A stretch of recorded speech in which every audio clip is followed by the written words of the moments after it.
student, how are you? मैं Anushka Shukla and I welcome again to you all in your YouTube channel Triangle Academy. So what we are going to do, we are starting today's relation and function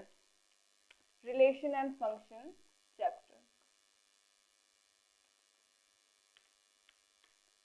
Function and relation after relation and function. तो आज हम start करेंगे, last lecture में हमने cover किया था Cartesian product. अभी हम देखने वाले हैं रिलेशन क्या होता है, what is relation.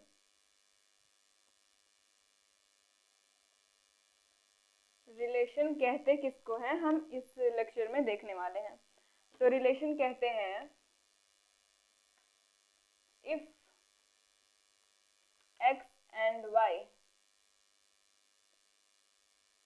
be two non-empty set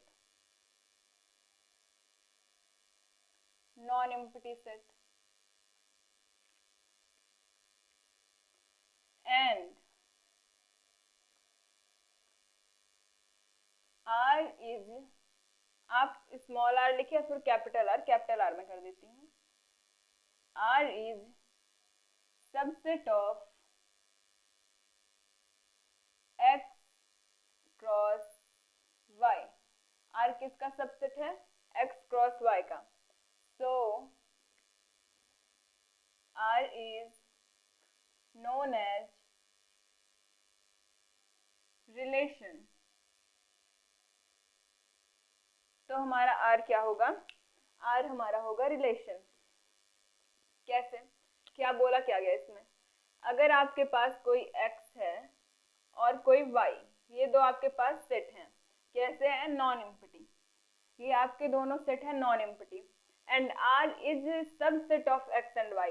बोला क्या गया, r जो है वो आपका सबसेट है किसका, x क्रॉस y का। x क्रॉस y का r क्या है, सबसेट है। तो इसी को हम क्या कहेंगे कि हाँ ये रिलेशन को शो करेगा। r जो है हमारा वो रिलेशन को शो करेगा कब, जब r होगा क्या, r होगा हमारा subset of x cross y। जब r सबसेट होगा x क्रॉस y का तो हम बोलेंगे कि हाँ r जो है हमारा वो रिलेशन को रिप्रेजेंट कर रहा है। अगर इसको हम एग्जांपल के थ्रू समझें,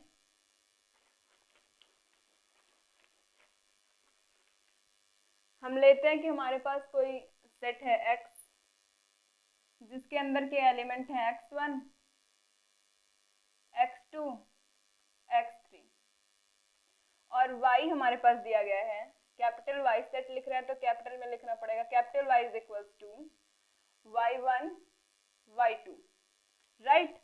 तो एक सबसेट दिया गया हमें, रिलेशन दिया गया है r इज इक्वल्स टू क्या है हमारे पास, x1 y1, x1 y2 और x2 y1। r के अंदर हमें इतना दिया गया है। अब अगर हम x क्रॉस y करें,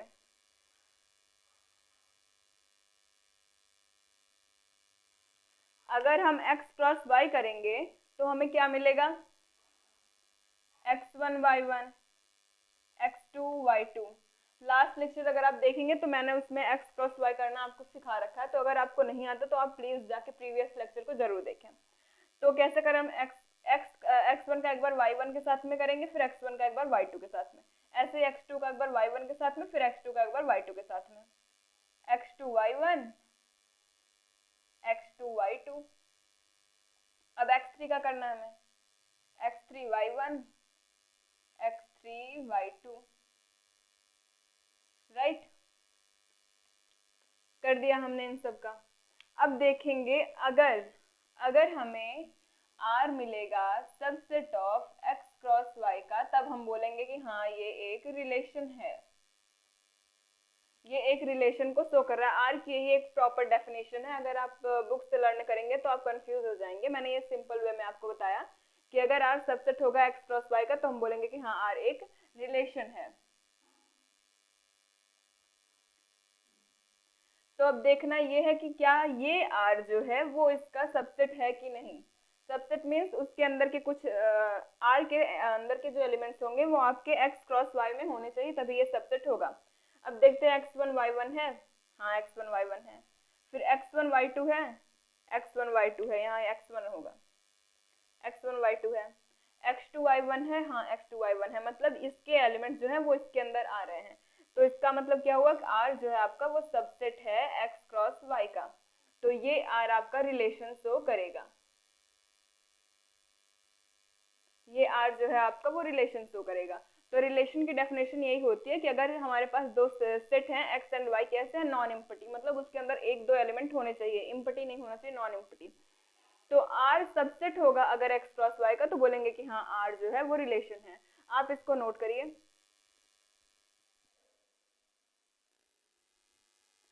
अब हम देखेंगे कि सेट में domain and range of relation, relation में डोमेन और रेंज क्या होता है।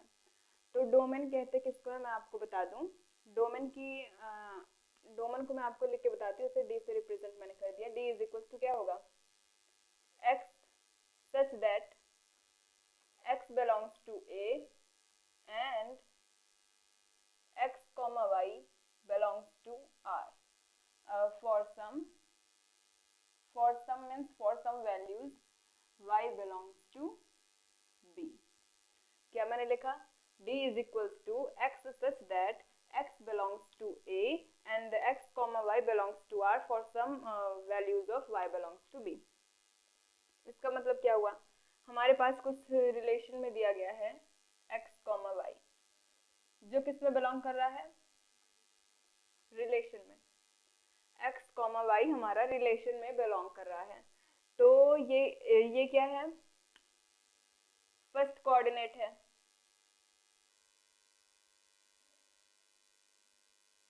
First coordinate. ये क्या है, सेकंड कोऑर्डिनेट।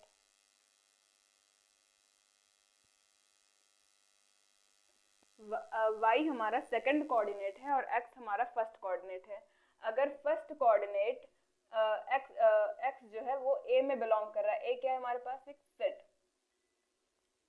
a हमारे पास एक सेट है जिसमें x बिलोंग कर रहा है, तो उन सभी x की वैल्यूज को हम डोमेन बोलेंगे जो a के साथ साथ रिलेशन में भी बिलोंग करे।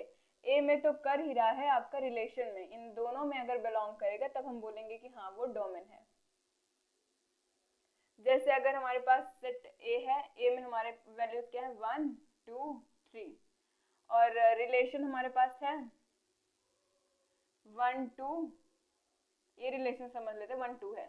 तो अगर 1 2 अगर B भी ले लेते हैं, B इज इक्वल टू 4 5 6, तो अगर रिलेशन हमारे पास है 1 4 का, 1 आपका क्या है, 1 आपका फर्स्ट कोऑर्डिनेट है, फर्स्ट कोऑर्डिनेट जो कि आपका रिलेशन के साथ साथ, रिलेशन में तो बिलोंग कर ही रहा है, आपका A में भी बिलोंग कर रहा है, मतलब x की वो सारी वैल्यूज जो A में बिलोंग करें, A में बिलोंग करने के साथ ही साथ वो रिलेशन में भी बिलोंग करनी चाहिए, उसे हम क्या बोलेंगे, जैसे ये 1 है आपका रिलेशन में भी बिलोंग कर रहा है और A में भी बिलोंग कर रहा है, तो मतलब 1 क्या हुआ, 1 हमारा डोमेन हुआ, राइट। जो आपका रिलेशन के साथ साथ A के साथ साथ रिलेशन में भी बिलोंग करेंगे, जो कोऑर्डिनेट्स, फर्स्ट कोऑर्डिनेट की बात कर रहे हैं, फर्स्ट कोऑर्डिनेट क्या हमारा x है, डोमेन में जो फर्स्ट कोऑर्डिनेट जो है वो हमारा रिलेशन के साथ साथ A में बिलोंग करे, उसे हम बोलेंगे कि हाँ वो डोमेन है, राइट। अभी बात आती है कि रेंज क्या होगी, फिर ये तो डोमेन हो गया, और डोमेन जो होगा सबसेट होगा किसका, A, क्योंकि उसमें A की सारी वैल्यूज होंगी। जैसे इसमें आपको 1 मिला, तो 1 आपको दिख रहा है कि 1 A का सबसेट है, क्योंकि 1 इसमें भी पाया जाएगा, इसके साथ साथ 1 इसमें पाया ही जाएगा, तो 1 सबसेट होगा किसका, A का। तो डोमेन हमेशा सबसेट होता है किसका, सेट A का। अब अगर देखें रेंज क्या होगी, रेंज होगी हमारे पास, ई से इसे मैंने डिनोट किया, y, ये सेकंड, इसमें हमने फर्स्ट कोऑर्डिनेट की बात की है और इसमें हम सेकंड कोऑर्डिनेट की बात करेंगे, रेंज की बात कर रहे हैं। y such that y belongs to B, y देखिए सेकंड कोऑर्डिनेट है जो कि B में बिलोंग कर रहा है, तो y belongs to B and x comma y belongs to R। अब x कॉमा y जो है वो आपका रिलेशन में बिलोंग करना चाहिए, okay, for some values of belongs to A, right. तो इसका मतलब क्या हुआ, हमारे पास x कॉमा वाई है, एक जो रिलेशन में बिलोंग कर रहा है, और एक सेट हमने ले लिया ए मान के चलता है x1 x2 x3, बी ले लिया हमने y1 y2। तो हमारे पास रिलेशन क्या अगर रिलेशन हमारे पास दिया गया है x1 y1 और x2 y2, ओके। तो अगर इसमें हम देखेंगे ये एलिमेंट आपके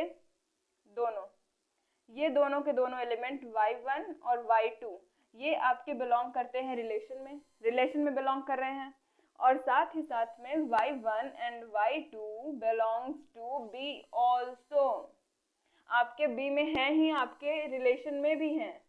अगर ये दोनों में होंगे तो इसे हम क्या बोलेंगे कि हाँ y1 and y2 are range.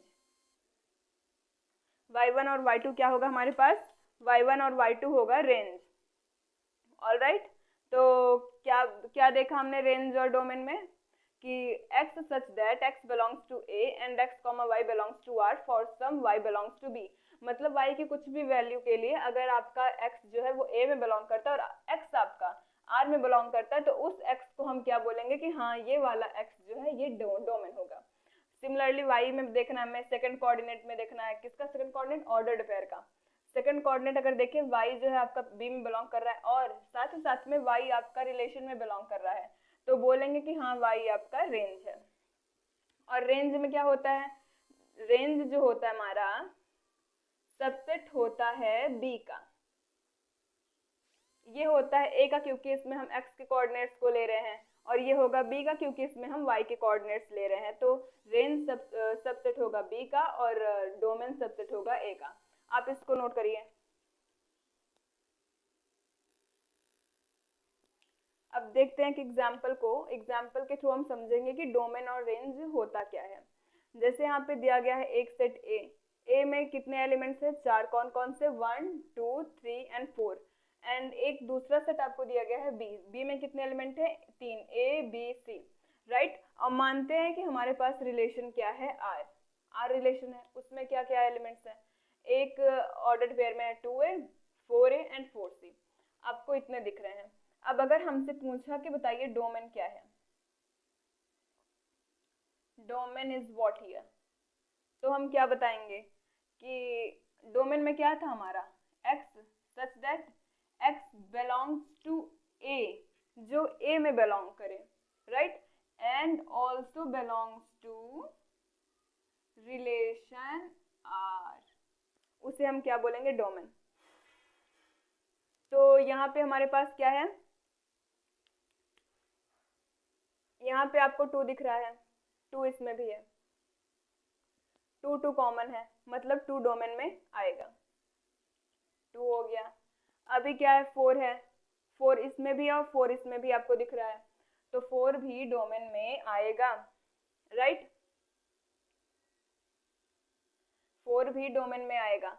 अब हमने 1 और 3 को क्यों नहीं लिया, एक क्वेश्चन बनता है कि 1 और 3 को क्यों नहीं लिया, तो 1 हमारा A में तो है लेकिन R में नहीं है, सिमिलरली 4 A में तो है लेकिन R में नहीं है, तो 1 और 4 A में है R में नहीं है, लेकिन इसकी डेफिनेशन, डोमेन की डेफिनेशन के हिसाब से X जो होना चाहिए वो आपका A के साथ साथ आपका R में भी होना चाहिए, तो ये A में तो है लेकिन R में नहीं है, तो इन एलिमेंट्स को हम लोग डोमेन में नहीं लेंगे। डोमेन ऑफ रिलेशन की बात चल रही है, राइट। और अगर अब बात कर ले हम लोग रेंज, अगर रेंज की बात करें तो रेंज क्या होगा, उसकी डेफिनेशन इधर लिख दूं, y such that y belongs to B and x, y belongs to R, मतलब y की वो वैल्यूज जो B के साथ साथ हमारे रिलेशन में भी लाई करें, उन्हें हम बोलेंगे कि हाँ वो रेंज है। जैसे इसमें हमने देखा था कि A के साथ साथ रिलेशन में लाई करें, वैसे इसमें B के साथ साथ रिलेशन में लाई करें। यहाँ पे है A इसमें है तो A को लिख लेंगे, मतलब ए हमारा बी के साथ साथ रिलेशन में है, तो इसे हम यहाँ पे लिखेंगे। यहाँ पे भी आपको बी ए दिख रहा है, तो ए हमारा बी के साथ साथ रिलेशन में है, तो इसको भी हम यहाँ पे लिखेंगे, राइट। अब देखते हैं बी को। बी हमारा कैपिटल बी में सेट में है, स्मॉल बी हमारा सेट में है, लेकिन क्या ये रिलेशन में है? नहीं है, तो इसको नहीं लिखेंगे। अब देखेंगे सी को। सी हमारा बी के साथ साथ रिलेशन में भी है, तो इसे हम क्या बोलेंगे कि हाँ ये रेंज में आएगा। तो रेंज में आने का क्या मतलब कि ये आपका बी के साथ साथ आर में भी हो, आर में भी प्रेजेंट हो, तो इसे हम क्या बोलेंगे कि ये रेंज है, इसको हम रेंज बोलेंगे। और डोमेन ए के साथ आर में भी हो, तो उसे हम डोमेन बोलेंगे, राइट। बी के साथ साथ अगर रेंज में जाएगा, बी के साथ साथ रेंज में गया, तो उसे हम बोलेंगे कि रिलेशन में गया, सॉरी, बी के साथ साथ रिलेशन में गया तो उसे हम रेंज बोलेंगे, और ए के साथ साथ अगर रिलेशन में गया तो उसे हम डोमेन बोलेंगे। तो इस टाइप के क्वेश्चंस आते हैं, तो आप इसको नोट कर लीजिए प्लीज। अब हम देखने वाले हैं कि total number of distinct relation from a set to B. एक सेट में, मतलब अगर हमने दो सेट ले लिया ए और बी, तो उसमें total number of distinct means क्या होता है? डिस्टिंक्ट मीन्स होता है कि डिफरेंट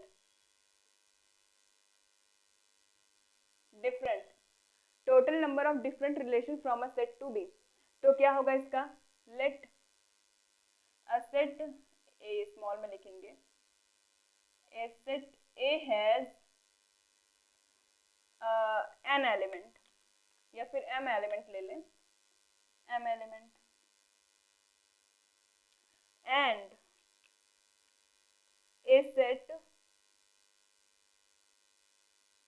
b हैज कितने एलिमेंट हमारे पास? n element. तो a क्रॉस b के पास कितने एलिमेंट होंगे? a क्रॉस b हैज कितने होंगे? a क्रॉस b के पास एलिमेंट्स कितने होंगे? a क्रॉस b के पास एलिमेंट्स होंगे m cross n elements, right. तो पावर सेट में हमने क्या पढ़ा था? पावर सेट में पढ़ा था, पावर सेट किसका? a क्रॉस b का। पावर सेट है हमारे पास a क्रॉस b, इसके पास कितने एलिमेंट होंगे? इसके पास होंगे 2 की पावर m क्रॉस n। जो यहाँ पे लिखा हमने, अगर a क्रॉस b का पावर सेट लेंगे तो उसमें इतने एलिमेंट्स होंगे, और यही होता है क्या हमारा? Distinct relation.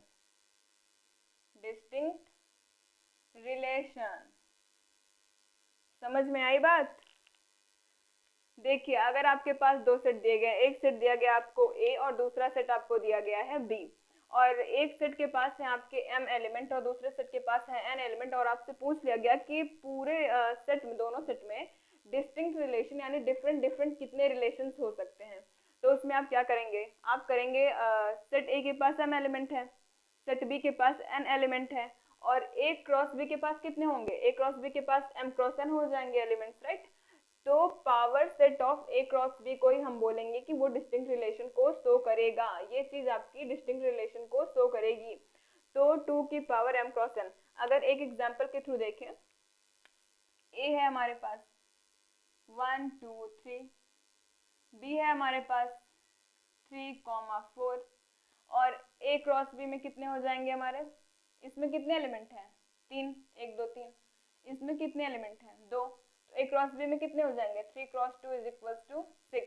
a cross b में हो गए हमारे 6।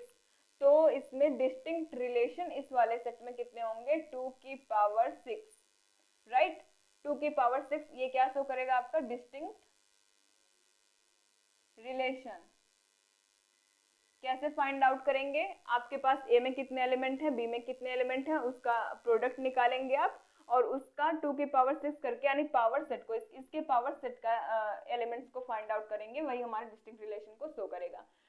Thanks for watching. आज की वीडियो में बस इतना है। नेक्स्ट वीडियो में हम लोग करने वाले हैं फंक्शन या फिर मैपिंग को, तो आप इसको नोट कर लीजिए एक बार।